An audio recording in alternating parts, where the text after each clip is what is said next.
Os poderes, normalmente, o administrador, se for um administrador só ou dois, eles têm que ter os poderes para gerir a empresa, para tocar a empresa. Agora, pode ter os limites, sim. Bom, eu sou administrador, não sócio. O meu poder ilimitado é o que vai me dizer o contrato social.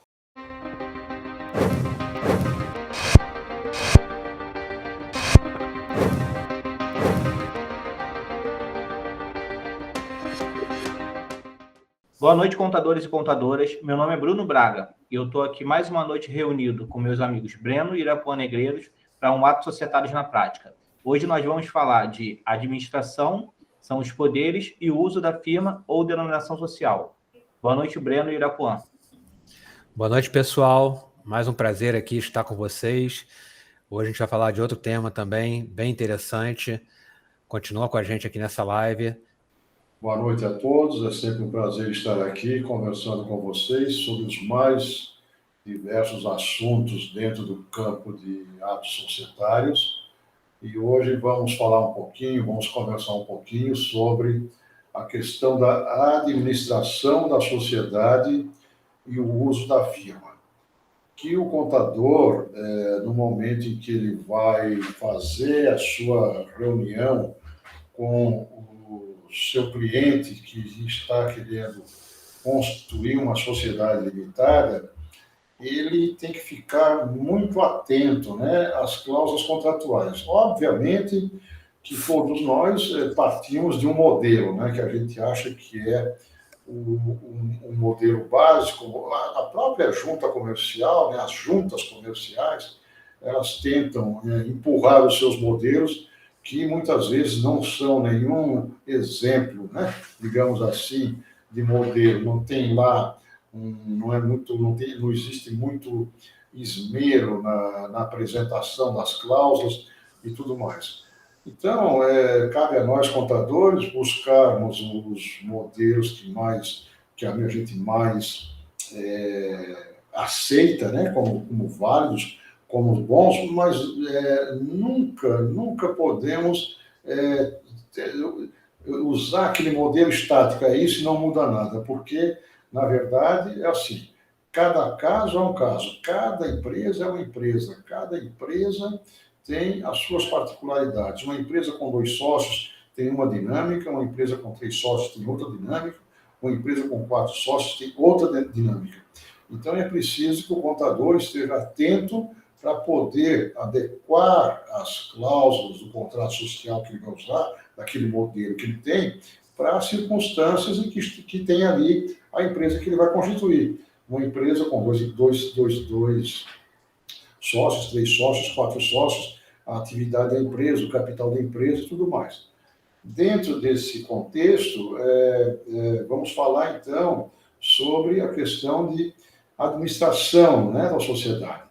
A administração, normalmente, ela é feita por um sócio, ou por 2 sócios, ou por 3 sócios, ou seja, pelos sócios da empresa que constituem a sociedade. Mas, se o contrato social prever, se estiver previsto no contrato social, a empresa ela também poderá ser administrada por 1 ou 2 administradores não sócios. Então, a sociedade limitada ela se modernizou com o novo Código Civil de 2002, que já não é tão novo assim, né? Ela se modernizou e ficou bastante parecida, digamos assim, com o regramento das sociedades limitadas, das sociedades anônimas, que as sociedades anônimas ela fala em diretoria, né? E essa diretoria tanto pode ser composta por pessoas que são acionistas da empresa, como pode ser composta por não acionistas. Mas no nosso caso aqui, nós estamos falando de sociedades limitadas, que é o nosso tema, e como eu falei, os artigos 1060 a 1065 do Código Civil, que são os artigos que regem esse capítulo da administração, ele prevê a possibilidade de administrador não sócio. Para que a gente possa fazer uso dessa possibilidade do administrador não sócio, é necessário que haja previsão dessa situação dentro do contrato social. Então, se eu vou constituir uma empresa, né, aí que eu digo que é necessária a atenção, né, do nosso colega contador quando vai atender o cliente. Se ele vai constituir uma sociedade e se ele sabe que os sócios não poderão exercer a condição de administradores da sociedade, que a sociedade vai ter que se valer de um administrador, um sócio, é necessário que conste lá no contrato social uma cláusula dizendo que a sociedade permite a nomeação de administrador não sócio. No contrato social tem que ter citado que a empresa tem que ter, pode trabalhar com administrador não sócio, mas ali não tem necessidade de você citar o nome da pessoa, ou se citado, você pode fazer uma alteração através de ata, né? Exatamente. Na verdade, o administrador não sócio, ele tanto pode ser nomeado dentro do próprio contrato social, como pode ser nomeado em documento apartado, como fala o Código Civil. E o que é o documento apartado? É justamente a ata de reunião de sócios que vai nomear o administrador não sócio. Observando que, nesse caso, para nomeação de administrador não sócio, se o capital não estiver totalmente integralizado, é necessária a aprovação de todos os sócios que representam a totalidade do capital social, 100% do capital social. Se o capital social já estiver totalmente integralizado, o quórum mínimo é 3/4 do capital social. E quando a gente fala a questão das responsabilidades do administrador, né? Na verdade, a limitação do que ele pode ou não pode executar dentro da empresa. Exatamente. Na verdade, é o seguinte, outro detalhe importante que o colega contador tem que ter em relação aos poderes do administrador ou dos administradores. Por exemplo, vamos supor a seguinte situação, a responsabilidade dos administradores sócios. Vou dar um exemplo específico.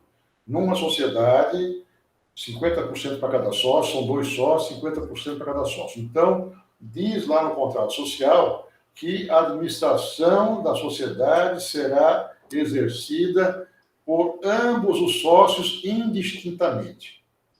Okay? Uhum. E lá na cláusula de uso da firma, vai dizer assim, o nosso modelo é assim, a sociedade girará sob a denominação social de XPTO, Participações Limitada, da qual ambos os sócios poderão fazer uso indistintamente. Então, vejam que eu coloquei nas duas situações, tanto a administração da sociedade como o uso da firma, que ela é dos 2 sócios indistintamente. Porém,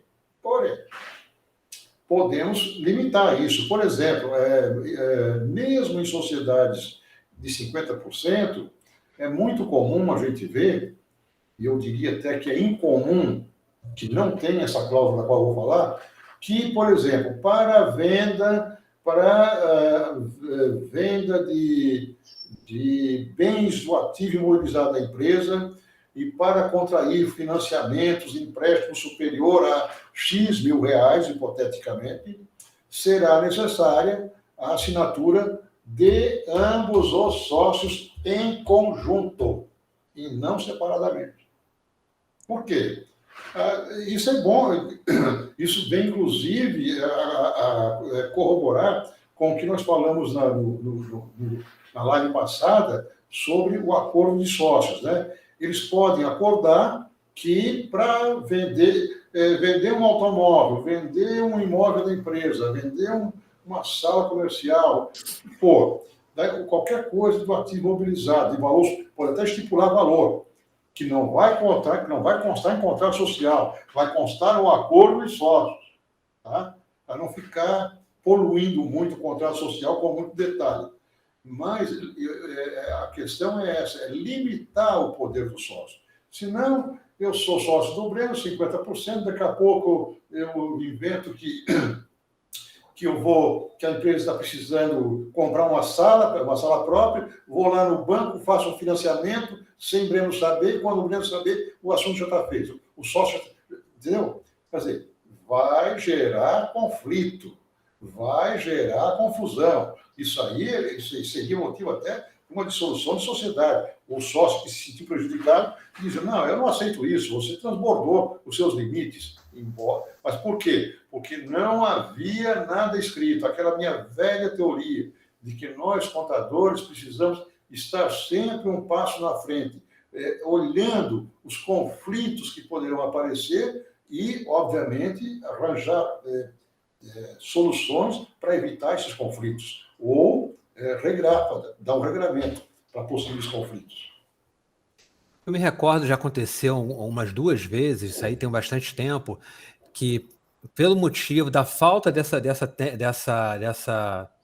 citação em conjunto ou isoladamente, quando a gente estava ali assessorando o cliente a poder fazer a abertura de uma conta no banco, o banco pegava e exigia que tinha necessariamente que ter a assinatura dos 2 sócios ali para poder dar continuidade na abertura da conta. Então você vê que esses detalhes também às vezes cria algum tipo de entrave assim, de cunho operacional para abrir uma conta corrente, né? Exatamente. Isso, inclusive, essa questão dos bancos também é outro detalhe que você falou aí, que nós, contadores, temos que prestar atenção, porque os próprios bancos exigem muita clareza nisso, porque senão eles serão responsabilizados. Exato. Então, eu já tive casos, por exemplo, em que eu falo, numa sociedade de 2 sócios, eu digo que ambos os sócios poderão fazer uso em conjunto ou separadamente. Aí vem o banco e diz, não, eu quero que, aliás, não foi nem banco, foi a própria junta comercial, cite o nome de cada um deles. Mas está implícito, cite. Entendeu? Uhum. Interessante. E aí eu faço uma pergunta. Todos os poderes que um administrador sócio pode ter, um administrador não sócio também pode ter? Ou existe limite para um administrador não sócio? Os poderes são iguais. Os poderes, normalmente, o administrador, se for um administrador só, ou 2, eles têm que ter os poderes para gerir a empresa, para tocar a empresa. Agora, pode ter os limites, sim. Bom, eu sou administrador não sócio. O meu poder ilimitado, o que vai me dizer é o contrato social. Normalmente, quando existe... Ou a ata, né? Hein? Ou o contrato social se constar, ou a ata. Ou a ata, exatamente. Normalmente, quando existe administrador não sócio, isso é bastante específico, porque a depender do porte da sociedade, eu já tive casos dessa natureza. Era uma empresa grande, cujo sócio majoritário era um estrangeiro, um investidor estrangeiro, e ele nomeou lá o administrador não sócio, e o administrador não sócio começou a meio que avançar um pouco nos limites, ser meio arrojado, não digo nem avançar um pouco, mas ele começou a fazer uma administração tanto quanto arrojada. Daí foi necessário fazermos uma ata para delimitar bem os poderes do administrador. Exatamente. Por exemplo, foi limitado o valor de operação que ele podia fazer sozinho.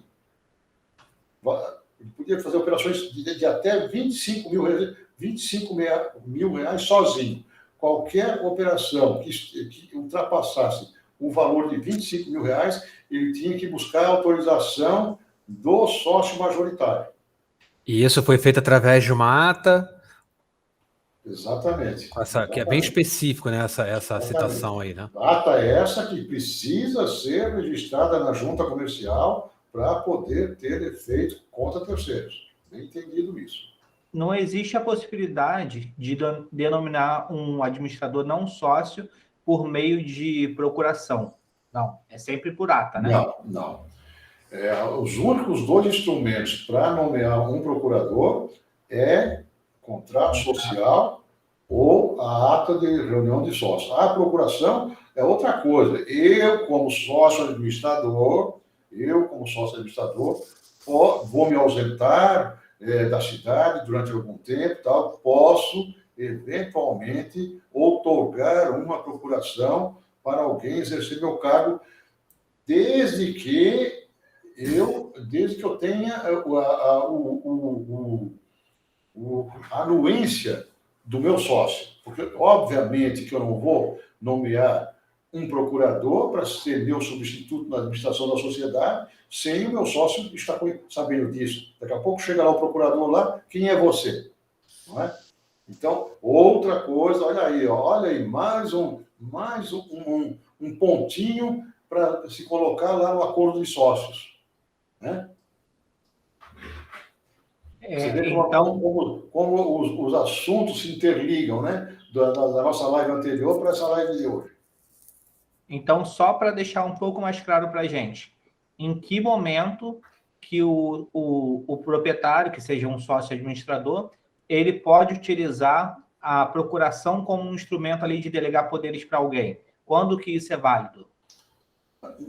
Em qualquer momento é válido, desde que isso esteja acertado, esteja combinado com o meu sócio. Eu tenho uma sociedade com o Breno, tá? Então, eventualmente, eu viajo muito, tal, se já existe essa condição, então já é uma razão para a gente estabelecer isso num acordo. Olha, os sócios poderão nomear procuradores nas suas ausências, desde que colocado esse nome para aprovação do sócio, né? Aprovação do sócio. Aí eu trago um sujeito que ele nunca vi na vida, o meu sócio nunca viu na vida, ou é uma pessoa que ele não tem simpatia, que ele não tem nenhuma intimidade, não vai dar certo. Então, aí é uma questão até de ética, né? Eu chegar e perguntar, Breno, eu estou pensando em nomear o fulano de tal para ser o procurador nessa temporada que eu vou ficar fora. Você aceita? Aceita. Então tá, tudo bem. Não aceitar, vou ter que procurar outro. E aí, vamos lá. E aí, nesse caso, que tem ali um caráter provisório, você vai ao cartório e passa uma procuração para aquela pessoa.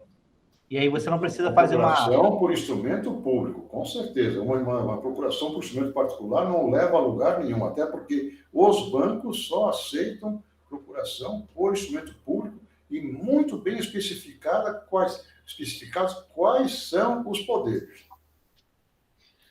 Então, sempre que aqueles poderes ali forem em caráter provisório, por exemplo, o sócio vai fazer uma viagem, pode usar a procuração pública. No caso que seja uma coisa mais duradoura, que de repente o sócio ele nem trabalha na empresa, ele delega a função, aí faz por contrato social ou por ata. É isso? Exatamente. Agora, veja bem, Bruno, essa questão que você levanta, ela pode ser necessária, a figura do procurador, ou não. Aquele exemplo que eu te dei. Se eu e o Breno somos sócios, tá? E o nosso contrato social diz que a administração da sociedade será exercida por ambos os sócios indistintamente, que o uso da firma será feito por ambos os sócios indistintamente. Ora, mesmo havendo limitação de valor de negociação, de venda imobilizado, de financiamento, mas se eu vou viajar, vou passar 20 dias fora, 30 dias fora, e não há nenhum desses negócios aí impeditivos em vista, eu posso muito bem viajar e o Breno vai fazer o uso da firma sem a minha presença, sem eu, né? Uhum. Só entra a figura do procurador quando, em tese, só tem um administrador, né? Só tem um administrador, ou se os poderes são limitados e eu tenho ciência que algo vai acontecer na minha ausência que vai precisar da minha assinatura. Aí se faz necessário a procuração. Mas, na verdade, essa questão da procuração para substituir o sócio administrador, ela é muito pouco usada, né? Justamente por isso, porque sempre há formas de se contornar esse problema, né? Eu acho que eu já falei aqui anteriormente, porque eu já trabalhei com licitação e eu tinha uma procuração da empresa para representá-la junto aos órgãos públicos, fazer recebimento, notas, processos de licitação, e nesse caso eu não era um administrador exatamente da empresa, mas no âmbito ali da licitação eu podia cuidar de tudo, porque eu tinha esses poderes por meio de uma procuração. Perfeito. Nesse caso aí, a procuração é válida e necessária. Um outro ponto que nós temos que prestar atenção é o seguinte: no próprio contrato social, né, tem uma cláusula lá que deve ter uma cláusula que os administradores ficam impedidos, né, de praticar atos estranhos aos negócios da sociedade. O que é basicamente atos estranhos aos negócios da sociedade? Tudo aquilo que não for interesse da sociedade. Por exemplo, o exemplo clássico disso é prestar aval como na condição de sócio da empresa. O meu amigo lá vai fazer um financiamento no banco e precisa de um aval forte, ele sabe que o cadastro da minha empresa é boa, pede o aval da empresa. Eu, pessoalmente, eu sou sócio do Breno, na Bahia Sul, do Júnior, e eu, pessoalmente, Irapuã, pessoa física, pode dar aval para quem ele quiser. Agora, ele não pode dar aval para ninguém na condição assinando pela empresa, porque isso não é o objeto da empresa, dar aval para ninguém. E quando o administrador ele se excede nos seus limites, não só nessa questão aí, como qualquer outro, até naqueles limites fixados dentro do contrato, ele pode, o poder de negociação dele, o poder de negociação é até, hipoteticamente, R$30.000. Ele vai e faz uma operação de 100 mil e assina sozinho. Ele está extrapolando os poderes dele. Ele vai responder civil e criminalmente por essa extrapolação que ele fez. E aí, mais uma coisa importante também, que nós já falamos em lives bastante anteriores, é que a necessidade, né?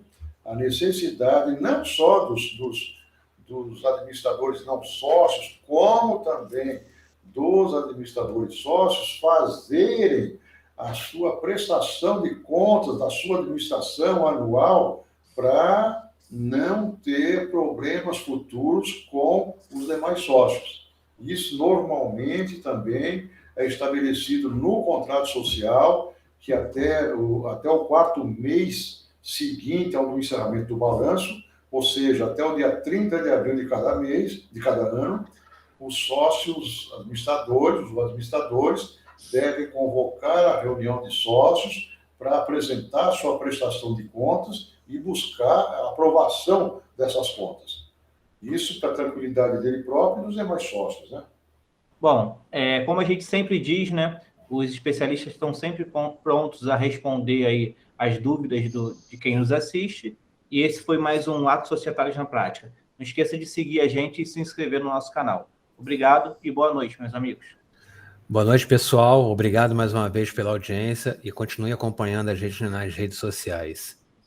Boa noite a todos. Foi um prazer conversar com vocês mais uma vez sobre atos societários, hoje sobre a questão da administração da sociedade e o uso da firma, e lembrar uma vez mais aos nossos caros colegas contadores, em início de carreira, a necessidade de estarem atentos, né, às cláusulas do contrato social que você vai elaborar, que você vai apresentar para o seu cliente, no sentido de prever possíveis problemas futuros e trazer, né, regramento para contornar esses problemas.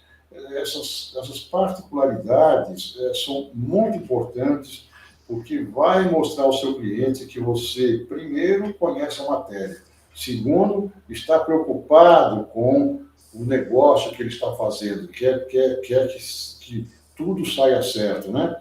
E com isso você vai, com certeza, vai alavancar o valor dos seus honorários e vai alavancar a sua reputação profissional. Uma ótima noite para todos.